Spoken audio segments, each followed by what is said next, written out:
తెలంగాణలో సంచలనాల హైడ్రాకు బ్రేకులు పడ్డాయా? ఆక్రమణదారుల గుండెల్లో రైళ్లు పరిగెత్తించిన ఐపీఎస్ అధికారి ఏవి రంగనాథ్ సీటుకి ఎసరు వచ్చిందా? రంగనాథ్ను వెంటనే హైడ్రా కమిషనర్ పదవి నుంచి తప్పించండి అంటూ హైకోర్టు ఆదేశించడం వెనుక రీజన్ ఏంటి? సీన్ కట్ చేస్తే రంగనాథ్కే రేవంత్ సర్కార్ అండగా నిలబడబోతోందా? లీగల్ వైపుగా వెళతారా లేక కొత్త కమిషన్ను తెస్తారా? తెలంగాణ రాజకీయాలను కుదిపేస్తోన్న హైడ్రా అసలు కదేంటి? ప్రభుత్వం తీసుకోబోయే సంచలన నిర్ణయం ఏంటి? Let's watch this of the record.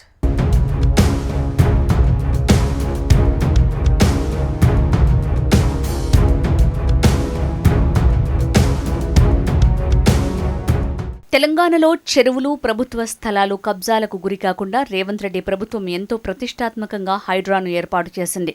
GO 99 ద్వారా 2024 జూలై 19న హైడ్రాను ఏర్పాటు చేసింది. హైడ్రా కమిషనర్గా సీనియర్ ఐపీఎస్ అధికారి ఏవి రంగనాథ్ని నియమించింది. మొదటి నుంచి హైడ్రా తీరుపై ఇటు రాజకీయ పార్టీలు, అటు కోర్టులు తీవ్రంగా తప్పుబడుతూనే ఉన్నాయి. మొదట్లో దూకుడుగా వ్యవహరించిన హైడ్రా ఆ తర్వాత ఆచితూచి ముందుకు వెళ్లింది. ప్రతి విషయాన్ని క్షుణ్ణంగా పరిశీలించి గ్రౌండ్ లెవెల్లోకి వెళ్లారు కమిషనర్ రంగనాథ్.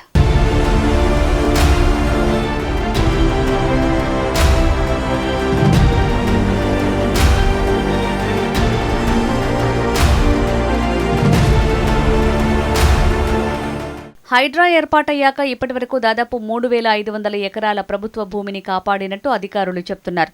దీని మార్కెట్ విలువ కనీసం 1,50,000 కోట్లు ఉంటుందని అంచనా. దాదాపు 45 ఏళ్లుగా పరిష్కారం కాని సమస్యలకు సైతం పరిష్కారం చూపించింది హైడ్రా. హైదర్నగర్ భూ వ్యవహారం, నారపల్లి నల్లమల్లారెడ్డి కాలేజ్ అడ్డుగోడ తొలగింపు, మియాపూర్ చెరువు కబ్జా, బతుకమ్మకుంట, సున్నం చెరువుకు పునరుజ్జీవనం తదితర వాటిని సాధించింది హైడ్రా.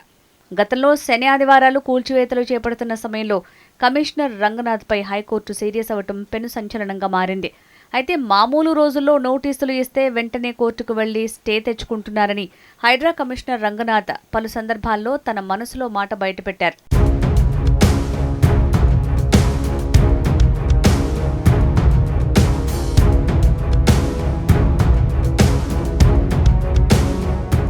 అయితే రంగనాథ్ను కొంతమంది కింది స్థాయి అధికారులు తప్పుదోవ పట్టించినట్టు గుసగుసలు వినిపిస్తున్నాయి. రంగనాథ్ దూకుడుగా వ్యవహరిస్తూ ఉండటంతో తమ కబ్జాలు కొనసాగట్లేదని కొంతమంది బడా బిల్డర్లు జత కలిసి కోర్టులో కేసులు వేసినట్టు స్వయంగా రంగనాథ్ చెప్పారంటే పరిస్థితి ఏ స్థాయిలో ఉందో అర్థం చేసుకోవచ్చంటున్నారు నిపుణులు.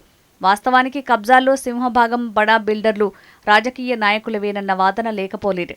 సామాన్య మధ్యతరగతికి చెందిన జనం కబ్జాలు చేయటం దాదాపుగా ఎక్కడా కనిపించవన్న అభిప్రాయం కూడా ఉంది. హైడ్రా ఏర్పాటైన కొత్తల్లో సామాన్యుల ఇళ్లు కూడా కూల్చివేశారు. ఆ సమయంలో నిరసన తీవ్రతరం కావడంతో అధికారులు ఒక రకంగా వెనకడుగు వేశారు. అప్పటి నుంచి దాదాపుగా పేద మధ్యతరగతికి సంబంధించిన ఇళ్ల జోలికి వెళ్లట్లేదు హైడ్రా అధికారులు.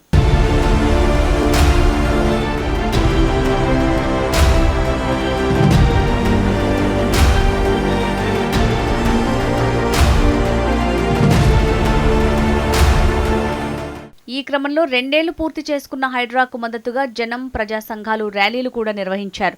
మరోవైపు హైడ్రాకు పేద ప్రజలే బలిపశువులయ్యారంటూ కొన్ని శక్తులు హైడ్రాకు చెడ్డ పేరు తెచ్చే ప్రయత్నం చేశారన్న వాదన కూడా లేకపోలేదు. పైగా పలు సందర్భాల్లో కొంత తప్పుడు సమాచారంతో హైడ్రా సిబ్బంది కూల్చివేతలు చేపట్టడం వివాదాస్పదంగా మారింది. వీటిపై తెలంగాణ హైకోర్టు సీరియస్ అయింది. హైడ్రా కమిషనర్ రంగనాథ్కు చీవాట్లు కూడా పెట్టింది. అలా ప్రజల్లో కొంతమేర వ్యతిరేకత కూడా వచ్చింది. ఎంతలా అంటే హైడ్రా వాహనం కనిపిస్తే చాలు కూల్చివేతలు జరగబోతున్నాయన్న భయం ప్రజల్లో వణుకు పుట్టించేంత.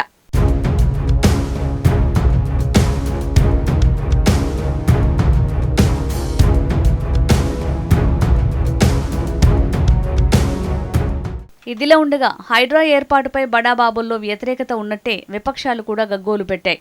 హైడ్రా పెద్దల జోలికి పోదని, పేదల జోలికి మాత్రమే వెళ్తుందని ఆరోపణలు గుప్పించారు విపక్ష నేతలు. అందుకు తగ్గట్టే వాసవి, ప్రణీత్ తదితర బడా సంస్థలు కబ్జాలకు పాల్పడినట్టు ప్రత్యక్ష ఆధారాలున్నా అటువైపు కన్నెత్తి చూడలేదట హైడ్రా. బతుకమ్మకుంట వ్యవహారంలో హైకోర్టు ఆదేశాలను ధిక్కరించి అక్కడ పార్కును ఏర్పాటు చేశారట. ఆ తర్వాత హైకోర్టు సీరియస్ అవ్వడంతో వాటిని తొలగించారు.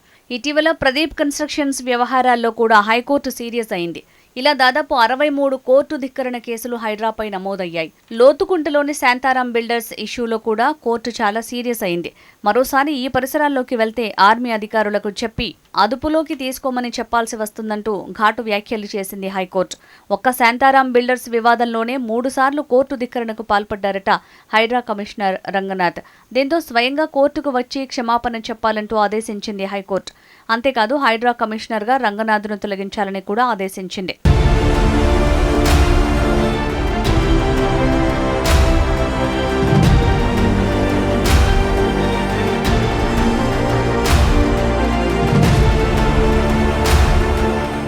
హైకోర్టు ఆదేశాలపై తెలంగాణ ప్రభుత్వం డివిజనల్ బెంచ్ని ఆశ్రయించే అవకాశాలు లేకపోలేదంటున్నారు న్యాయ నిపుణులు. మరోవైపు హైడ్రా కమిషనర్ రంగనాథ్ స్వయంగా కోర్టు ముందు తన వాదనలు వినిపించే సత్తా ఉందని టాక్. ఒకవేళ రంగనాథ్ను తొలగిస్తే ఆ స్థానంలో ఎవరిని నియమిస్తారనేది ఉత్కంఠభరితంగా మారింది. కొత్త అధికారినిగానే నియమిస్తే రేసులో హైదరాబాద్ కమిషనర్ సజ్జనార్, అవినాష్ మహంతి, తరుణ్ జోషి లాంటి సీనియర్ అధికారుల పేర్లు బలంగా వినిపిస్తున్నాయి.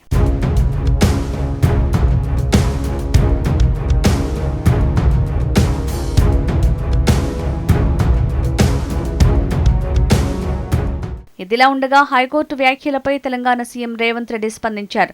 ప్రభుత్వం తీసుకొచ్చిన అతి పెద్ద సంస్కరణ హైడ్రా అని ఆయన చెప్పుకొచ్చారు. దీనిని మరింత బలోపేతం చేస్తామన్నారు.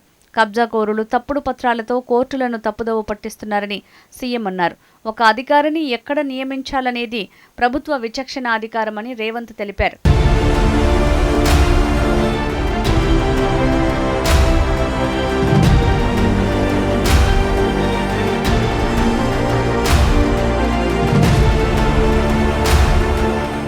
ఏదేమైనా హైకోర్టు సీరియస్ అవ్వడంతో ఇక మీదట హైడ్రా అధికారుల దూకుడు ఎలా ఉండనుందన్న అంశం తీవ్ర ఉత్కంఠగా మారింది.